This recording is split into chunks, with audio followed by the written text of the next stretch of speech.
নমস্কার বন্ধুরা, সোনার রান্নাঘরে তোমাদের স্বাগত। আজকের রেসিপি ব্রেড কাস্টার্ড।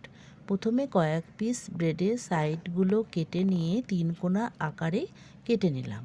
এবার একটি বাটিতে হাফ কাপ রুম টেম্পারেচারে রাখা দুধের মধ্যে 1.5 চামচ ভ্যানিলা কাস্টার্ড পাউডার মিশিয়ে ভালো করে গুলে রাখলাম। একটি প্যান গরম করে ঘি দিয়ে কেটে রাখা ব্রেড ভেজে তুলে নিলাম। ওই একই প্যানে 2 কাপ দুধ দিয়ে দুধ গরম করলাম। 2টো এলাচ দিয়ে দিলাম। স্বাদ মতো চিনি দিয়ে ভালো করে ফোটালাম। এরপরে দুধে গুলে রাখা কাস্টার্ড অল্প অল্প করে মেশালাম ও এক নাগাড়ে নাড়তে লাগলাম যাতে দলা পাকিয়ে না যায়। কিছুক্ষণ ফুটিয়ে নামিয়ে ঠান্ডা করলাম। এবার একটি পাত্রে ভেজে রাখা ব্রেড দিয়ে একটি চামচের সাহায্যে অল্প করে পুরো মিশ্রণ দিয়ে দিলাম। তারপর ওপর থেকে কাজু ও কিশমিশ দিয়ে 1 ঘন্টার জন্য ফ্রিজে রাখলাম। 1 ঘন্টা পরে বের করে পরিবেশন করলাম।